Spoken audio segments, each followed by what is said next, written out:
So you probably saw the headlines when Amazon laid off thousands of corporate employees. The story was simple. AI is coming for our jobs.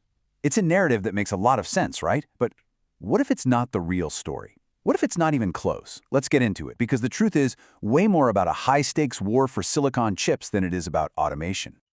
Right, so the big question is, if it's not the rise of the machines, then what is it? Why would Amazon, one of the biggest and most powerful companies in the world, suddenly cut all these jobs? Well, the answer pulls back the curtain on the brutal economics of this new AI gold rush.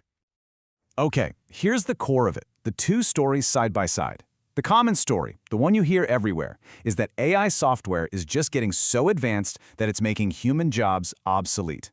But the real story, the one we're unpacking here, is that Amazon made a cold, hard financial choice. They decided to trade human talent for silicon chips. They're cutting salaries to free up billions for hardware.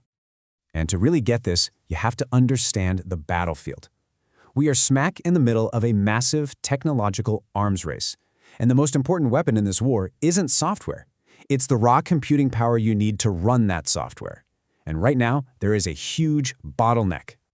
That bottleneck comes down to one specific piece of hardware, the GPU, or graphics processing unit. You know, the things that used to just be for making video games look awesome? Well, now these chips, especially the ones from NVIDIA, are the absolute engine of the entire AI revolution. Everybody needs them, and there are nowhere near enough to go around.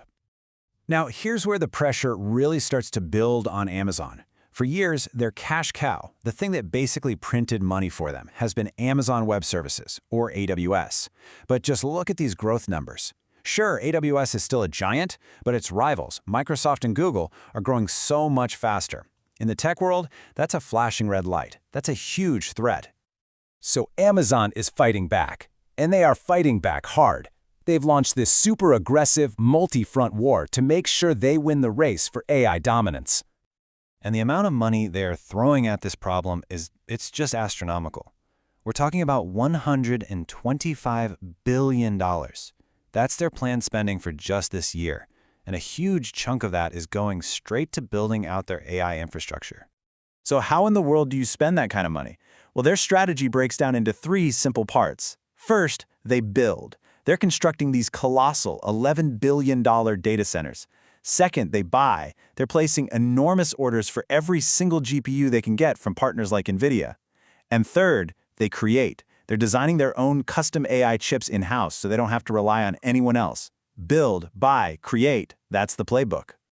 But here's where the story Amazon was telling the public and the reality inside the company started to look very, very different. What they were saying to Wall Street wasn't what was actually happening behind the scenes. This is what the CEO, Andy Jassy, was saying publicly. It was a message of pure confidence. We're not constrained. The signal to investors was crystal clear. We've got all the chips we need. There are no problems here. It's a classic corporate show of strength. But at the very same time, internal documents show they were secretly running something called Project Greenland. And what was that? It was an emergency program to deal with a severe internal shortage of GPUs. Some teams were literally waiting for months to get the hardware they needed to do their jobs. So much for not being constrained, right? And this quote from an internal guideline just shows the level of panic. It said these chips were too valuable to be given out on a first-come, first-served basis. Think about that. They were rationing their most important resource, deciding which teams got these precious chips based on who could make the most money with them. That is not what a company with an unlimited supply does. And this right here, this is the collision point. This is where the chip shortage and all that intense financial pressure slams right into the thousands of people who lost their jobs. This is the human cost of this strategy. Okay, remember how AWS was Amazon's cash cow? Well, all that insane spending on AI started to eat away at its legendary profitability. The profit margins, which used to be up around 39%, dropped to about 33%. Now, that might not sound like a huge drop, but at Amazon's scale, that's billions of dollars in profit just vanishing. So, let's put it all together. You've got shrinking profits, you've got rivals breathing down your neck, and you have to spend billions on chips just to stay in the game. How do you solve that puzzle? Well, Amazon's leadership looked at the balance sheet and made a choice. They cut their single biggest expense: people, more than 14,000 of them. And yet, the official story was something else entirely.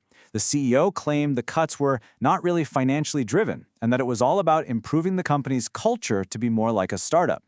It's a pretty jarring contrast to the clear financial picture we just laid out. So here's the brutal financial logic in a nutshell.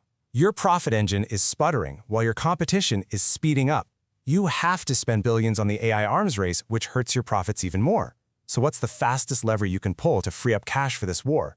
You cut headcount. It's a cold, hard calculation. And when you look at it like this, it really reframes the whole AI revolution, doesn't it?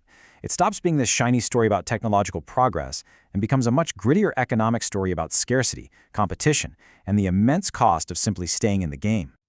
This quote from the head of AWS just captures the speed and scale of all this perfectly. Cornfields to data centers, almost overnight. They are literally doing this, turning farmland into massive AI data centers in under a year. This isn't just an analogy, it's a modern-day gold rush for computing power.